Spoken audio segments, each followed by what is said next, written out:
Welcome to the official WrestleMania 35 review and results video. Don't forget to hit that subscribe button down below and ring those bells for all notifications.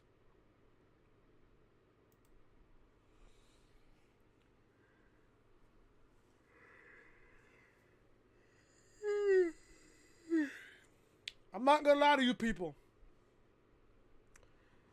I am not gonna lie to you people. I am fucking tired. This event, if you count the pre-show, this started at 5 o'clock p.m.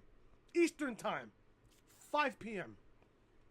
You know what time this pay-per-view ended? Almost 12:30. 5 minutes going into the half hour. 5 minutes before the half hour. This pay-per-view ended at 12:25 p.m. Monday morning. Almost 7.5 hours of WrestleMania. 7.5 hours of wrestling. That's too much. That is too much. Right there in that point. You want to make WrestleMania better for next year in Tampa? Simple. Don't add everybody on the card who doesn't belong at WrestleMania's card. Here's the perfect example. Perfect example. The Max card wasn't the Max order. I had a question. One little question on the Max order tonight. Why was Balor and Lashley second to last? So they deemed that matchup more important on that spot than the WWE Championship. You could have put KOFI and Daniel Bryan second to last. Or Rollins and Lesnar. You could have put that matchup second to last. No, you want to give me Finn Balor and Bobby Lashley second to last. I ask why. I am not going to sit here and be a whole lot positive about this pay-per-view. There were some negatives in this pay-per-view. Some.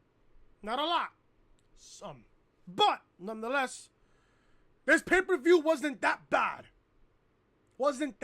Average, at best.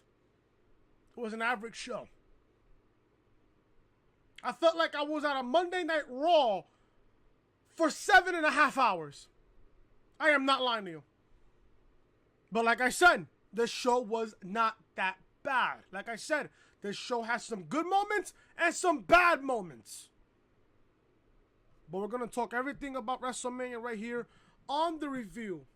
And, by the way, I just got word, according to Sean Ross Sapp on Twitter, saying that the ending on the Becky Lynch, Ronda Rousey, Charlotte Flair match the ending was a botch. The right result, Becky was supposed to win, but the wrong finish. And Ronda was not happy either about the main event that happened at WrestleMania. Just wanted to let you guys know about that really quick as a little bit of breaking news here on the review. For the first time in 19 years, we did not get to see The Undertaker at WrestleMania. Felt weird. Not gonna lie to you, it felt weird. This is the first time since WrestleMania 2000, back in Anaheim at the Arrowhead Pond in Anaheim, California, back in WrestleMania 2000. Was the first time we did not get to see The Undertaker. Crazy shit, I know. He was in New York City, but he wasn't at MetLife Stadium. At least I know that he wasn't at MetLife Stadium, because obviously he wasn't at the event tonight. Or unless if he was backstage and didn't even appear at WrestleMania. No one knows. No one knows. But, like I said, this show, if I have to give it from 1 to 5 stars, 1 being the worst WrestleMania of all time, and 5 being the greatest WrestleMania of all time, I gotta give it at least a 2. A 2. at best, a 2. A 2. From a scale of 1 to 5, I would give this a 2. A 2. Simple fact that half a star goes to Rollins and how that matchup literally kicked off WrestleMania, which I was okay with, a great start for WrestleMania. The other half a star was how the main event ended. As you guys know right now, that ending was not supposed to happen. It was literally a botch.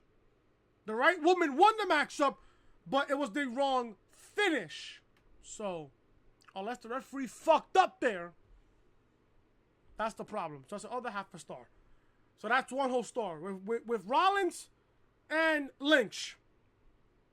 That's one whole star. The one other whole star was Kofi winning the WWE Championship.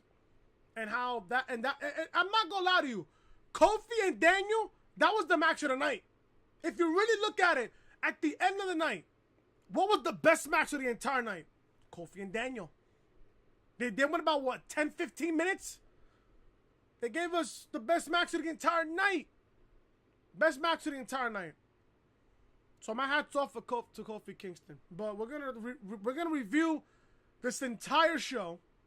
We're gonna talk about everything positive and everything negative here on the review. If you guys don't know who I am of course Chris. Thank you guys so much for tuning back into the channel on this right now as I'm recording this Monday, April 8th, 2019. We are going to WrestleMania from Sunday, April 7th, 2019. Thank you guys so much for tuning back into the channel. If you guys enjoyed WrestleMania, I want you guys to smash that like button. Comment down below what are your thoughts of WrestleMania 35. And if you guys are new to the channel, looking for Raw review, Smackdown review, NXT review, Throwback Thursday, Top 10 Friday, a wrestling podcast, and gaming content here on YouTube, hit that subscribe button down below. Ring those bells, guys, for all notifications, man. Check out the content that I uploaded today. Episode 15 of the reality podcast. We have a little bit news on that episode. And we go over WrestleMania 35 preview and predictions. Link to that video will be in the annotation above in the upper right hand corner of your screen. There was no upload Saturday, so we're going straight to Friday. NXT TakeOver review and results video. The greatest NXT TakeOver show of all time, in my honest opinion. Gargano and Cole stole the show that night at Barclays Center in Brooklyn. Link to this video will be in the annotation above in the upper right hand corner of your screen. This is the official home of the reality podcast right here on YouTube. So make sure you guys are following me on social media, man. Twitter, Chris from Loring. Instagram, your boy Chris _WFB. And Snapchat, Chris Most Hated. And if you guys are new to the channel, hit that subscribe button down below. Ring those bells, guys, for all notifications. Show your support right here on the channel. Thank you guys so much for watching the review right here on the channel. Now, I have some news here before anything. John Cena. Let's go over a little bit news real quick. John Cena explains why the Doctor of Thugonomics returned at WrestleMania 35. John Cena interrupted Elias's concert and the Doctor of Thugonomics made his big return. This certainly created a WrestleMania moment for a lot of people. Cena said he feels ridiculous talking normal while dressed as himself nearly 15 years ago, and he obviously had a blast. He revealed that he wasn't supposed to be at WrestleMania, and he wanted to do something fun and special. The 16-time world champion said that when this idea came up, he simply jumped on it. Cena said it was done all in a good heart of entertainment, and Elias put on a very creative performance. Cena admitted that he didn't want to take a ton of time away from the WrestleMania event for his segment, but it was awesome to be out there for only a few minutes. This is what Cena said, and I quote, "That's my one rabbit out of the hat. I don't know what the hell I can do after that," end quote. So there you go. John Cena said he wrapped his latest movie on Thursday, and he wanted to do something, but he didn't want to do something if he can't be there. Cena isn't about doing satellite interviews to keep a storyline going. And he said that World Wrestling Entertainment sold out this event without him, and it was just a pleasure to be invited. It was a really cool thing to see the Doctor of Thugonomics back at WrestleMania, man. Seeing how you know the backwards cap, with the throwback Yankee jersey with Babe Ruth's number on the back, and with the chain and everything else. It was a really fun thing. I thought honestly that the Undertaker was gonna show up, but it was John Cena. Nobody expected John Cena to return, and it was a nice sight to see him. It was really funny. I tweeted this on Twitter during the segment. Cena, when it comes to the greatest on the microphone, John Cena's got to be in there. I love John Cena on the microphone back then when he was a Doctor of Thugonomics. Just amazing stuff. So it was good to see John Cena there. Daniel Cormier reacts to Brock Lesnar's WrestleMania loss. What did Daniel Cormier have to say about Brock Lesnar? Brock Lesnar opened up WrestleMania 35 by losing the Universal Championship to Seth Rollins. This was kind of a shocking turn of events for some fans who were expecting to be surprised by Lesnar retaining at WrestleMania once again. Also, with Lesnar dropping the title, it gives more weight to the idea that he'll be going back to the UFC, as Paul Heyman hinted so heavily in his pre-match promo. Daniel Cormier is really looking forward to see Lesnar, and he obviously saw WrestleMania, because Daniel Cormier had a very simple reaction to Lesnar's loss. This is what he said, and I quote, "Ha! Lesnar got beat up." End quote. We'll have to wait and see if Brock Lesnar and Daniel Cormier will end the same way the Beast Incarnate's WrestleMania match did. If anything, that seems to be DC's plan. I'm gonna say this now: that Daniel Cormier with an action is a reaction to it. So obviously, you guys know Brock and Daniel, they're rumored to fight for such a long time. So let's see what happens here. Becky Lynch celebrates the WrestleMania main event ends in controversial fashion. All right, WrestleMania was a night fans won't soon forget. I mean, I'm going to forget this as soon as I go to fucking sleep. The first title actually changed hands during the kickoff show. There were 2 title changes during the kickoff show. Then the main show kicked off with a Universal title change 2. Then, as you know, so far and so forth, you guys saw WrestleMania. The WrestleMania main event brought everything it could. Becky Lynch, Ronda Rousey, and Charlotte Flair took each other to the limit. Not really. And there was plenty of close calls. Finally, out of nowhere, Becky Lynch rolled Ronda Rousey up for a pin and a 3 count, but this was not without controversy. Ronda Rousey actually had her shoulder up. Actually got her shoulder up at the 1 count, but the referee kept counting. We'll have to wait and see what happens next, but the man ended the night with a pinfall victory over Ronda Rousey to become the Raw and Smackdown Women's Champion. I honestly did see the replay, but as I reported to you guys, just literally a few minutes ago before the video even started, the matchup was not supposed to end like that. That wasn't supposed to be the finish. So, if Ronda wasn't supposed to get pinned, was she supposed to submit to Becky Lynch? Was Becky supposed to make Ronda tap out? Because certainly, to what I found out to you guys just now, according to Sean Ross Sapp, that wasn't supposed to be the ending. That was a box to the ending. Why would the referee keep counting? That wasn't supposed to be the ending there. I think, if anything, Becky was supposed to make Ronda tap out so Becky can win both titles. Obviously, it fucked up. The referee fucked up there. So, there you go. There you go there. So, that's the little piece of news that I have for you guys here. Let's go review WrestleMania 35. Now, I am not going to lie to you guys. I said this earlier. If I had to give this pay-per-view a 1 to 5, 1 being the worst, 5 being the best, I would give this maximum a 2. A 2. So we're going to begin with the pre-show. Buddy Murphy defends his Cruiserweight Championship against Tony Nese. This matchup was good. Gave us about what? Maybe around 10 minutes? Match lasted about 10 minutes. 10 minutes this match lasted. And Tony Nese this match lasted, let's see. Yeah, this match lasted about 10 minutes. And Tony Nese, surprisingly, I thought Daniel Murphy was, I said Daniel Murphy. Buddy Murphy was going to retain the Cruiserweight Championship, but that wasn't the case here. Tony Nese wins the Cruiserweight Championship. Shockingly. I'm like, wow. Really? Okay. Murphy exposes O'Neill, and Nese came back with a super kick followed by a suplex into the turnbuckle, followed by a running Nese. And that was it. The 1, 2, 3, and Tony Nese wins the Cruiserweight Championship. This match lasted about 10 minutes. 10 minutes and 40 seconds. So, there you go. Tony Nese wins the Cruiserweight Championship over Buddy Murphy. Match is pretty good, though. It lasted about 10 minutes. Pretty good. We got the Women's Battle Royal here. Women's Battle Royal. I swear to God. If you was going to put Asuka in this Battle Royal, why the fuck would you make her lose? Now, Asuka is now back being buried now. You make her lose the SmackDown Women's Championship 2 weeks ago to Charlotte. Look what happened to Charlotte now. She lost her match tonight without even getting pinned. Without even getting pinned.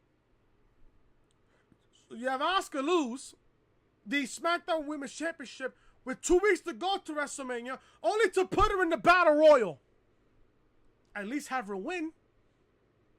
But did Vince do that? No. No. Of course not. Asuka gets eliminated.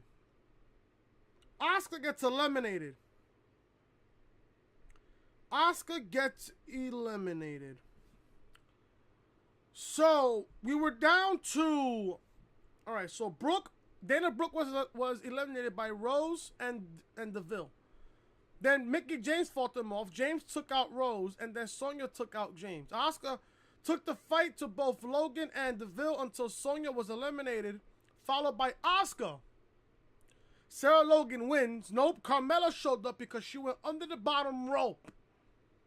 Suddenly, Mella nailed the super kick on Sarah Logan and won. Wonder if Corey Graves had anything to do with that. Wink, wink. Carmella wins the Women's Battle Royal. Do you care? Do you fucking care? I sure didn't care. I sure didn't care. If that was the case, if you had to put Asuka to lose the championship 2 weeks ago, at least have her win the Battle Royal. Now Asuka's completely wasted and not giving a fuck on. Come on, seriously?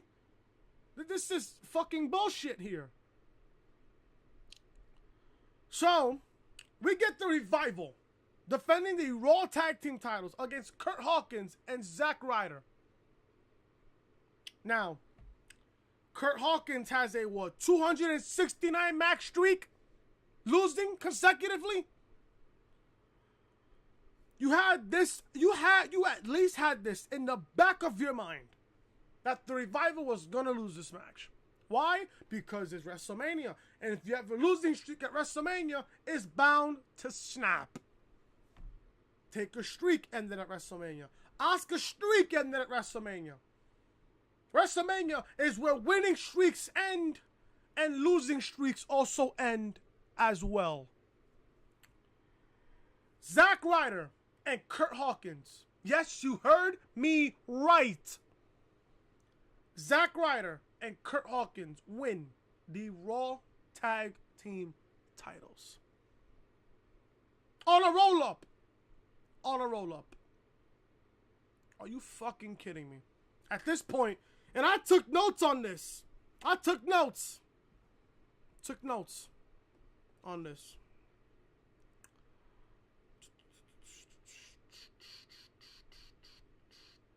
Okay, I got it right here. So after a 269 match losing streak, Vince decides to book this match 6 days ago, and now Zack Ryder and Curt Hawkins win the Raw Tag Team titles. At this point, fuck the Revival. I hope they go to AEW. This match was pulled from the main show, and it got put in the pre-show. This was a fucking waste of time, a waste of a title reign. Just release the Revival at this point, and have them go to AEW and give us a match against the Young Bucks. And I also took notes on this women's battle royal. A fucking waste of time. You have Asuka lose the SmackDown Women's title, and then you put her in this waste of time battle royal, only for Asuka to lose. Asuka deserves a whole lot better. Why the fuck would you have her in this waste of time battle royal when you could have put her against Charlotte for the SmackDown Women's Championship, and we still would have got Becky versus Ronda one-on-one? Yeah, there's gonna be people in the community that's not gonna answer that question. That's not gonna give me a definitive answer. Honestly. Don't care. Asuka is officially done.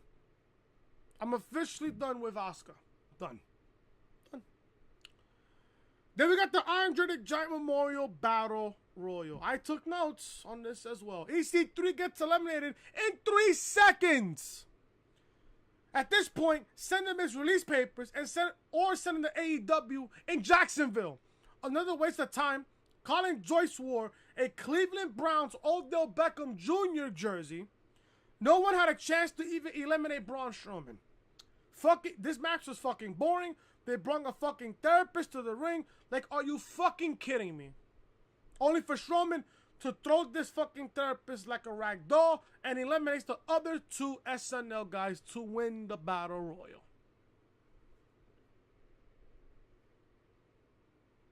Do I have to just mention anything else on this? Honestly. This was a waste of time.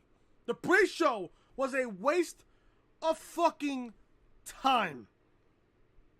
Waste of time. Waste of time here. So we got the actual show beginning. Alexa Bliss came out to start the main show.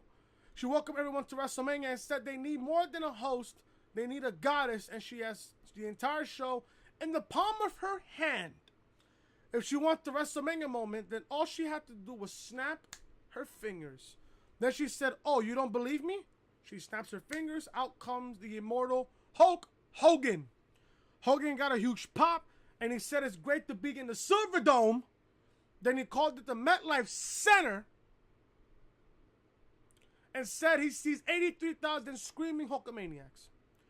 Paul Heyman went storming into the ring through opposing Hogan and Bliss. He got in the ring and said if his client isn't going on last, he's going on first, and he's getting on a plane to Vegas where he's more appreciated. UFC, by the way, not AEW, folks. UFC. Then Heyman introduced Brock Lesnar, and Rollins comes out. We get Rollins versus Lesnar to kick off WrestleMania for the Universal Championship. This match lasted about, 2 minutes and 30 seconds. This match lasted 2 minutes and 30 seconds. This match started before the bell rung as Lesnar destroyed Rollins all around the ring. Lesnar didn't even let the referee ring the bell as he jumped Rollins to throw him back over in the announce table and destroy him around the ring a little bit more. The referee finally called for the bell, and then Lesnar started taking Rollins to Suplex City. The referee soon took a bump, and Rollins nailed a low blow on Lesnar. Then he hit 2 stomps, but didn't pin Lesnar. Rollins hit the 3rd stomp, and he covered him to win the Universal Championship. Rollins wins the Universal title. Now, I did not expect them to not only kick off WrestleMania with the Universal Championship match, I did not expect them to have Rollins win the title. Me and some people in the community thought that Lesnar was going to retain the Universal Championship and take the championship to Saudi Arabia and have Rollins beat Lesnar over there at Saudi Arabia. Now, this begs the question. If Lesnar is going to be at Saudi Arabia for that event, who are you going to put him up against? You're not going to have Lesnar face Rollins again. You're not going to have Lesnar lose to Rollins twice. You're not going to book Rollins to beat Lesnar twice. You're not. And then on top of that, at the same time, this will make Lesnar look weak going into Saudi Arabia if he's going to face Rollins again. But then again, you ask the question, if it's not Rollins he's facing at Saudi Arabia in June, Who are you putting him up against? Who are you putting up against Brock Lesnar? So then another question I asked, who is Rollins fighting at Money in the Bank, which is the next pay-per-view?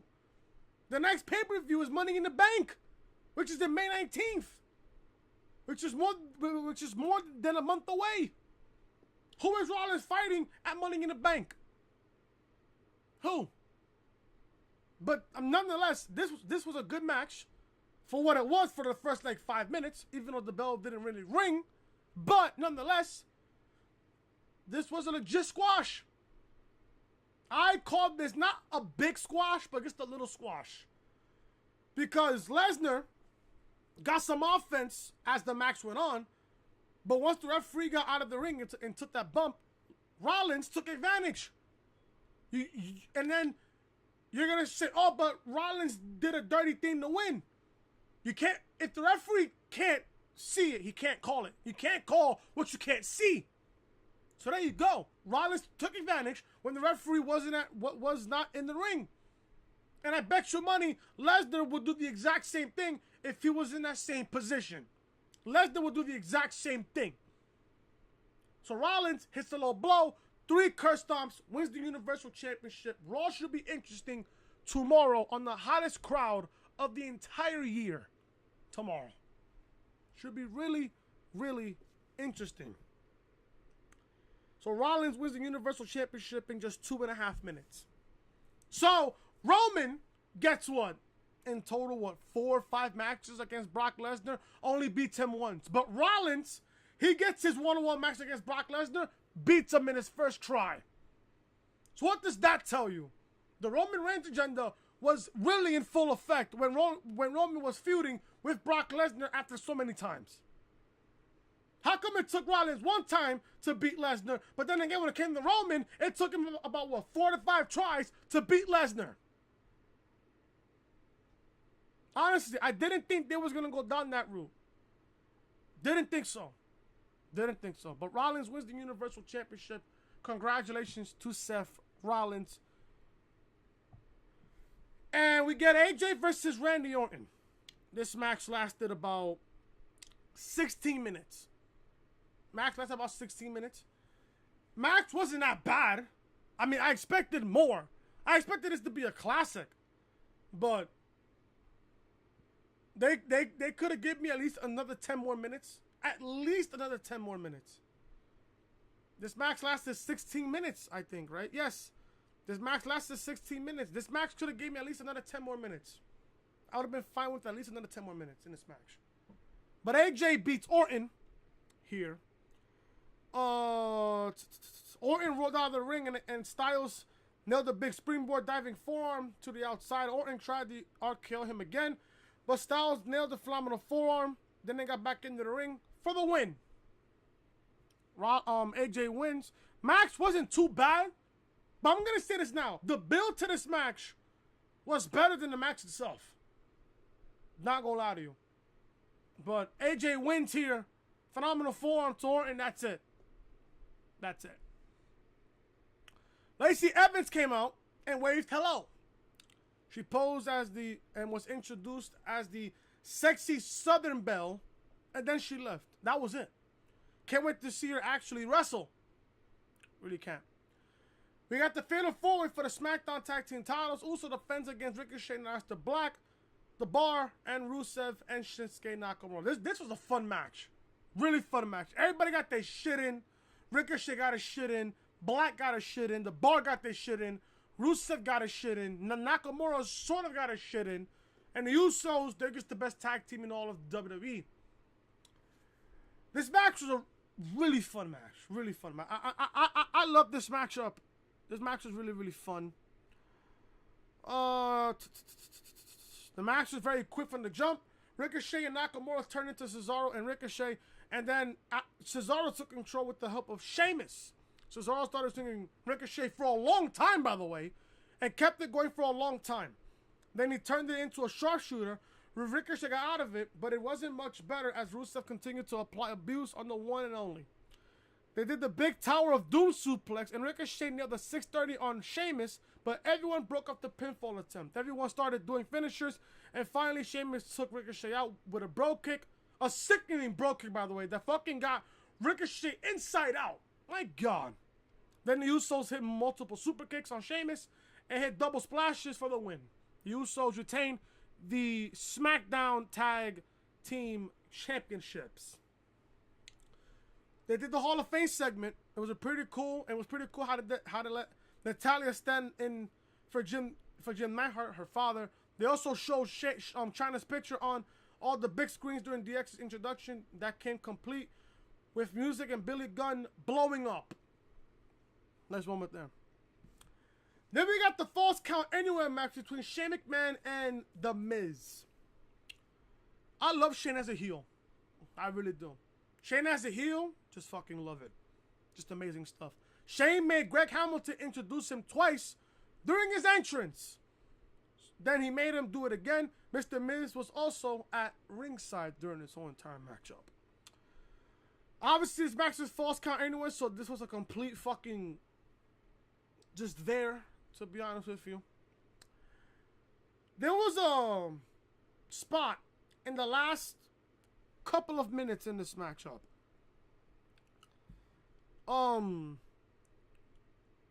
Shane shook Miz off him and started climbing up the camera platform. The Miz followed him and things were getting dangerous now. Shane tried to back off and he got on one knee. Suddenly the Miz laid into him and he went to throw Shane off before suplexing himself and Shane off and onto a crash pad that was covered in particle board. Since Shane landed on the Miz, the referee counted to 3. Shane McMahon pinned the Miz. So Shane wins this matchup due to the simple fact that Miz suplexed Shane from the top of the camera platform and onto the particle board on the crash pad. Great spot there. But Shane wins. Shane landed on top of Miz, literally, and the referee counted to 3. This match is okay. I mean, That's all I can say. That's all I can say there. That's all I can say there.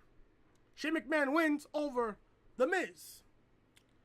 Paige was introduced as guest commentator for the next match. We got Boston Hug Connection defending the Women's Tag Team Championships against the Divas of Doom versus Natalya and Tamina versus the IIconics. So, SmackDown Tag Team title match lasted 10 minutes. Shane versus Miz lasted 15 minutes. Women's Tag Team title match lasted 10 minutes and 45 seconds. 10 minutes and 45 seconds. I am scratching my head here.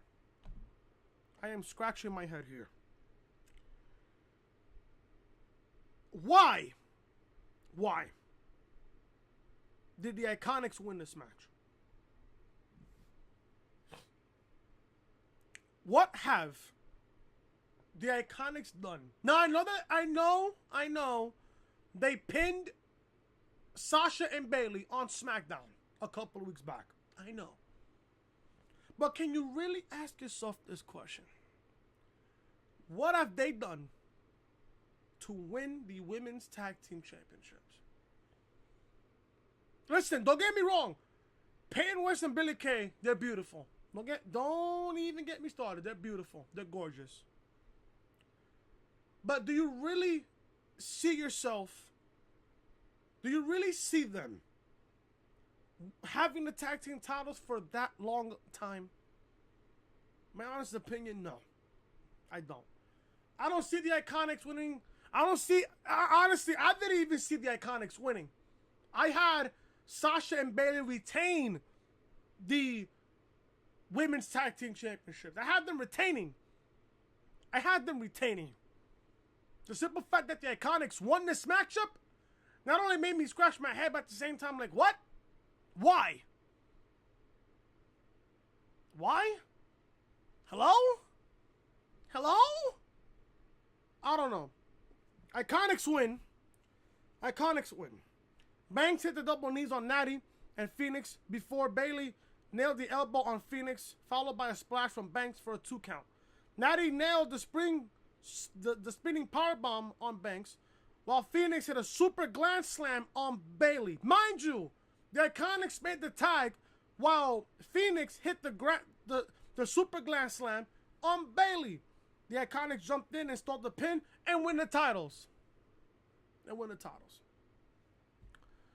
IIconics win the women's tag team champions. Okay.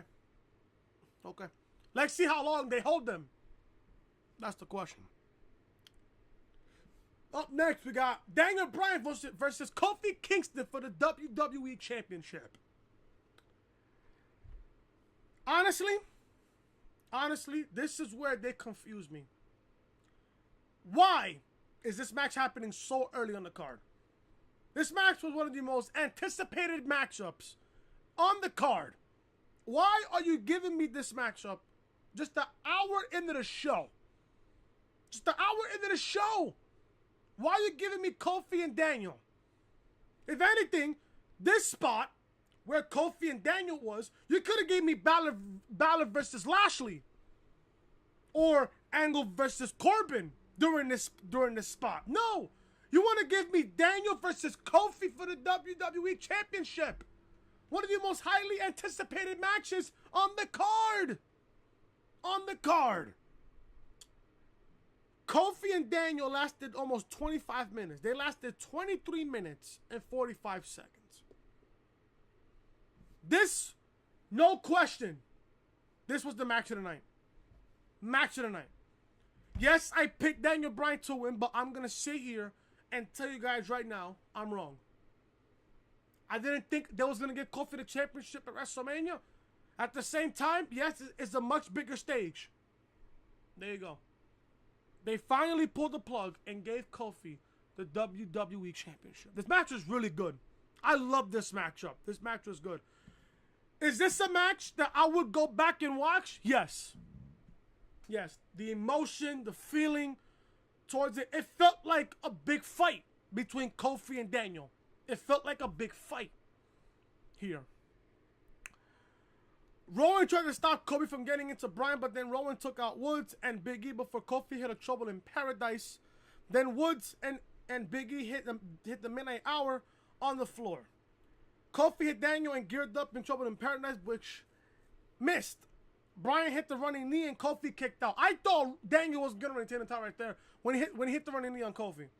Kofi kicks out. Then Daniel Bryan starts stomping away on Kofi's face before taking his time, getting another label lock. Kofi would not give up, and he fought out. Then Kofi stomped on Daniel's face for a bit. He hit the Trouble in Paradise and won the WWE Championship. So Kofi won the WWE title. After the match, they unveiled the old title belt that Daniel Bryan threw away in the trash before he came up with the Helm title. And everyone celebrated in the ring. Kofi Kingston's sons also joined them in the ring to celebrate. This is what I heard. They spoiled his title win a half hour before the match even started. Yeah, they did. Yeah, they did. They had, you know, the new shirts that they came out with after the matchup? They came out with the new shirts. Those same shirts were on shop.com. They were on the shop on the website. They were on WWEshop.com a half hour before the match even started. So if you was on the internet and you was at WWEshop.com, if you were there shopping and shit, because I heard if you buy one t-shirt, you get one for $1, you might have saw Kofi's new shirt. That was going to automatically spoil Kofi's title win. So Kofi Kingston wins the WWE Championship on a really good matchup and a really good WrestleMania moment. Match of the night, no question. We got Samoa Joe versus Rey Mysterio for the United States title. This match lasted, I am not kidding you, this match lasted 1 minute. 1 minute this match lasted. 1 minute. 1 minute. Joe got started quick against Rey, and Mysterio came back with a Hurricane Rana and a 619, but Joe locked in the Coquina Clutch, by the way. Then Rey Mysterio passed right out. Joe retains the United States title. Good. Good. Rey's loss was Samoa Joe's game, in my honest opinion there. Good match. I mean, it was good for what it was. It seems like Mysterio's ankle still isn't okay after that matchup. So we got Roman Reigns versus Drew McIntyre. Can somebody ask for a burial plot? Samoa Joe and Rey lasted a minute. Roman and Drew lasted 10 minutes. If you've seen one match with Roman Reigns, you've seen them all. McIntyre was fucking up Roman. Then Roman gets a Superman punch and a spear. There you go. Roman's first match in like, what, 5 months. And he got to win over Drew McIntyre. At this point, I'm glad that the Superstar Shakeup is next week. I'm glad that it's next week. Drew McIntyre, and I'm going to say this now. Drew McIntyre has to go to SmackDown and compete for the WWE Championship. That's what I'm doing. I'm moving McIntyre from Raw to SmackDown. That's what I'm doing. During the International Superstar Shakeup next week. In Montreal next week. After WrestleMania next week. That's what I'm doing. So Roman beats Drew in a boring match, to be honest. In a very boring match. Boring. Elias came out and was interrupted by John Cena and his Doctor of Thugonomics gimmick. Cena then did some insult raps and hit the 5-knuckle shuffle and the FU. Not the AA, kids. The FU. I love the Doctor of Thugonomics Cena. I just love it. One of my favorite gimmick of John Cena. My favorite gimmick. And then the my time is now, you can't see me, shtick, hustle, loyalty, respect, shit. Second favorite out of John Cena. But it was fun. It was nice to see Cena back. It was nice to see him. But Cena, a Red Sox fan from Boston, wearing a Yankees cap and a Yankee jersey. Just can't see it there. Triple H and Batista, no holds barred. Triple H loses his career. His in-ring career is over. I said this when they officially announced this match a couple of weeks ago. The build was going to be better than the matchup. You thought I was joking. Batista and Triple H lasted almost 25 minutes. This match got more time than Rollins and Lesnar. 2 50-year-olds got more time than Rollins and Lesnar. Hell, Roman and Drew got more time than Rollins and Lesnar. No, matter of fact, scratch that. The Women's Tag Team Championship match got more time than Rollins and Lesnar. What the fuck does that tell you? Triple H and Batista lasted 24 minutes and 45 seconds. This match started out fucking brutal. Brutal spots in the beginning of this match. I love Triple H's entrance, by the way. Triple H got a sick Max Fury Road looking entrance. I just loved it. Loved his entrance. As soon as the toolbox, as soon as Triple H hit Batista with a toolbox, Triple H whipped Batista with a chain. That shit looked painful to watch a couple of times before choking him with it. Batista took a bump into the steel steps, and Triple H grabbed channel locks before putting Batista's fingers in the tool and twerking away on the steel steps. Fucking brutal. Triple H hit Batista in the back of a steel chair.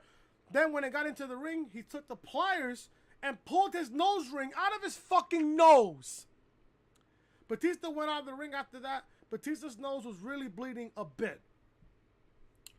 And then from there, the match got, I'm not gonna lie to you, the match got a bit boring as the match went on. The match got boring. until they came back into the ring. Triple H grabbed the sledgehammer from underneath the ring. When he got into the ring, Batista nailed him with a spear for a 2 count. Batista nailed the spine buster, and then he got Triple H up and nailed the Batista bomb for a close 2 count. I thought that was it there. Batista went outside and brought the steel steps inside the ring. He set Triple H up on the top rope and climbed up to punch him. Triple H turned it into a power bomb on the stairs, followed by a pedigree for a 2 count. Triple H got the sledgehammer ready, and Batista nailed the DDT on the steps.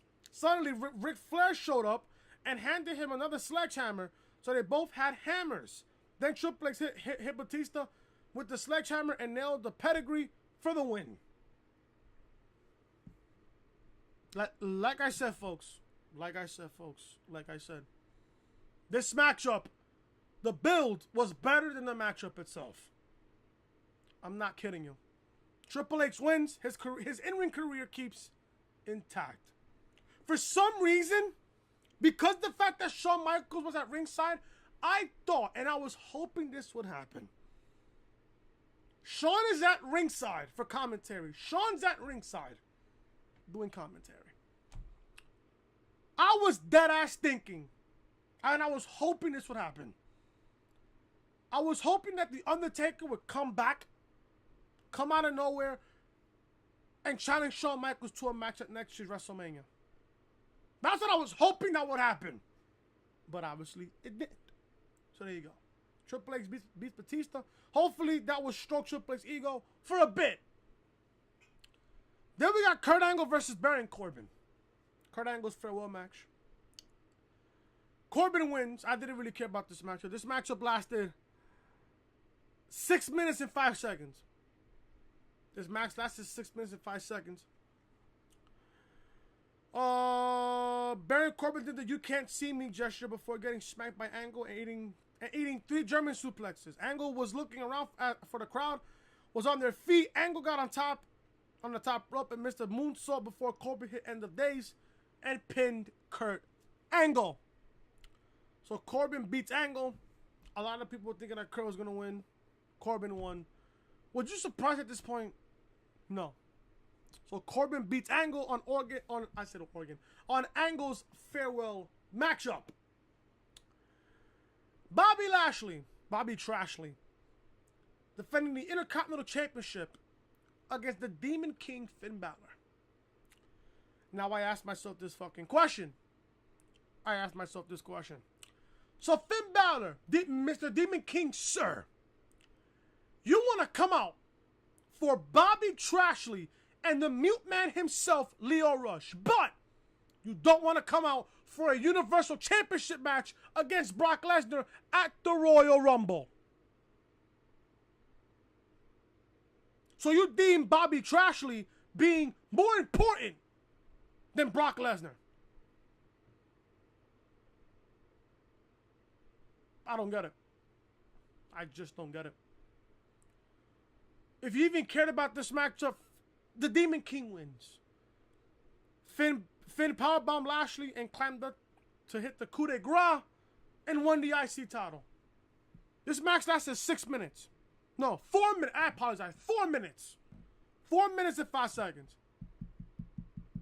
4 minutes and 5 seconds. So there you go.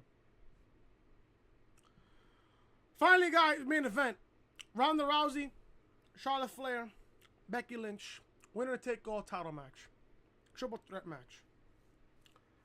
Charlotte Flair arrived in a helicopter for her entrance. Joan Jett and the Blackhearts played bad reputation for Ronda's entrance.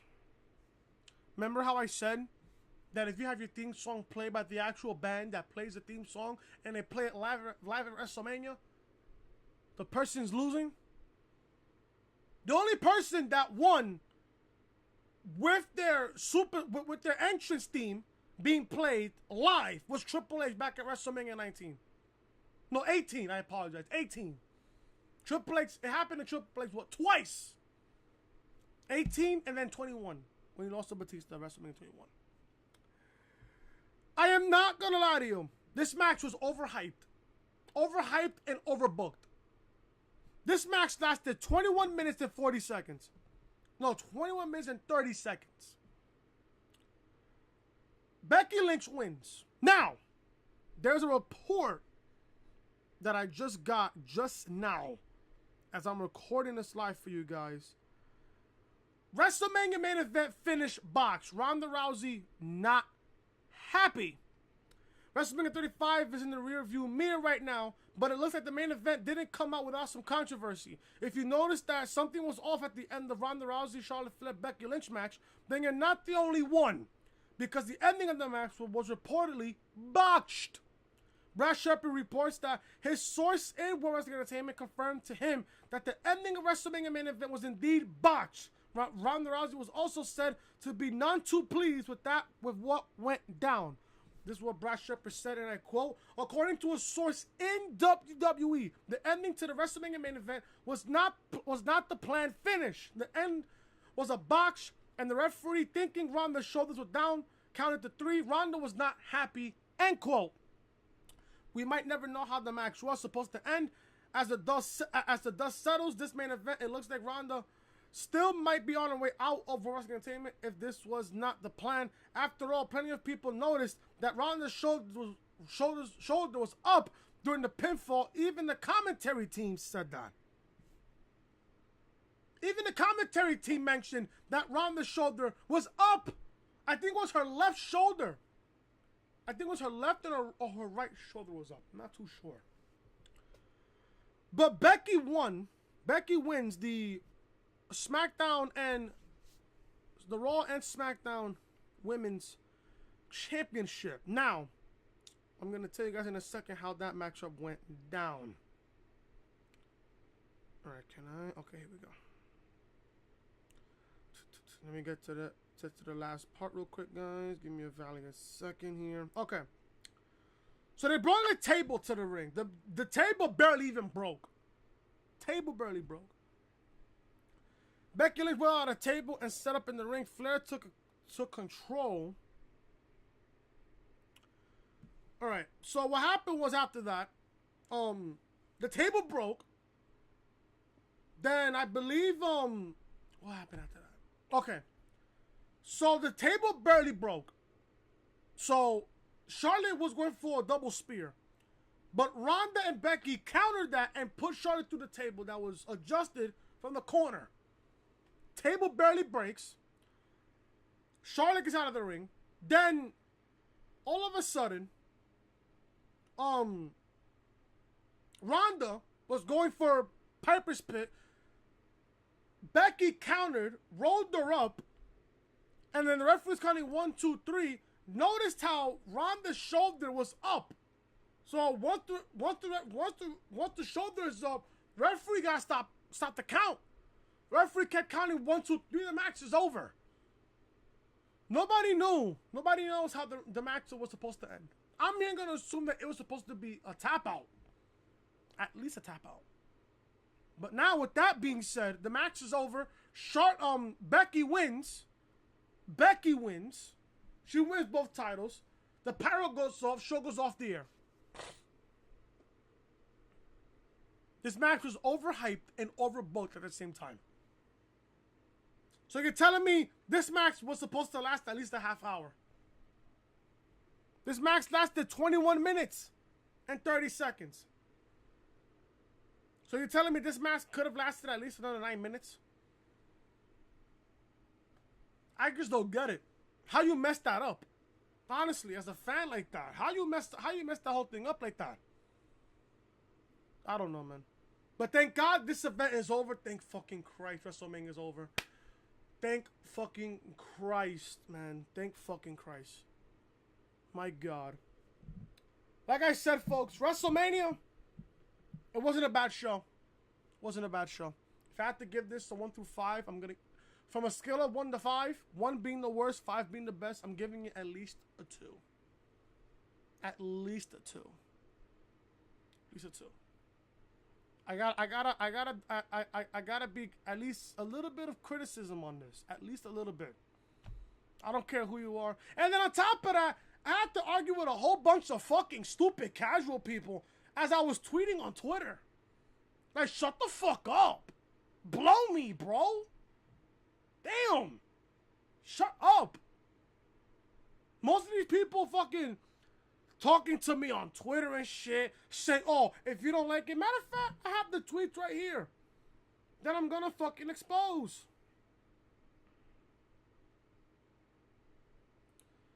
I had some fan. This is what I tweeted. I tweeted the build to WrestleMania 35 was terrible, lazy, not entertaining, and really fucking boring. It doesn't feel important anymore. Everyone used to be excited about WrestleMania Sunday. Now, no one cares. No one gives a fuck. And at the same time, I just want this to end already. One fan says, LOL, I'm looking forward to it. The last few Manias have been good. Like, you think I'm joking? Look at the people that I run into on Twitter. Look at the people that I go to on Twitter. Then I got this bozo. This same guy that tweeted me. The exact same guy that tweeted me. LOL, you're a miserable fuck. Don't like the product, quit watching.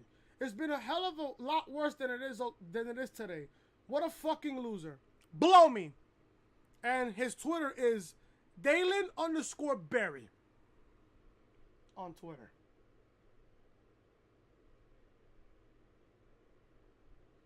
There it is right there.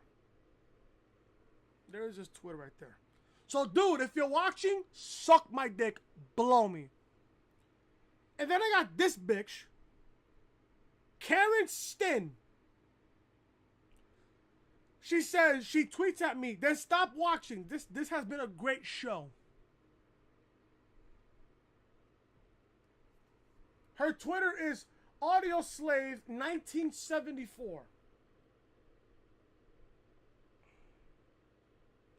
Let me just, there you go.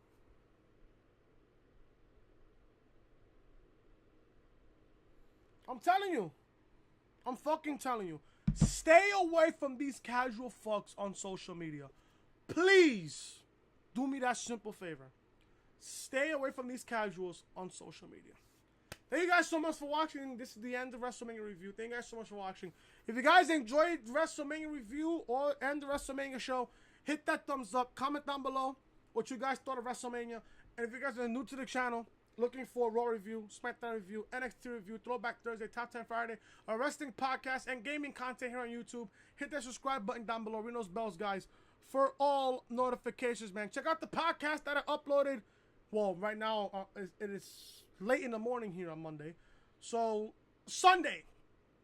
Check out the podcast, man. Episode 15 of the Reality Podcast, where we go over WrestleMania preview and predictions. Link to this video will be in the annotation on the upper right hand corner of your screen. Check out TakeOver. I did not upload anything Saturday. Check out TakeOver Friday review. NXT TakeOver New York preview and NXT TakeOver New York review and results video. The greatest NXT TakeOver show of all time. The WrestleMania top NXT TakeOver? Fuck no! Link to this video will be in the annotation on the upper right hand corner of your screen. This is the official home of the Reality Podcast right here on YouTube, so make sure you guys are following me on social media. Twitter, Chris from Loring. Instagram, your boy Chris_WB. And Snapchat, Chris Most Hated. And if you guys are new to the channel, hit that subscribe button down below. Ring those bells, guys, for all notifications. I will see you guys tomorrow for Monday Night Raw review. The Raw after WrestleMania. Raw should be a fucking crazy crowd tomorrow.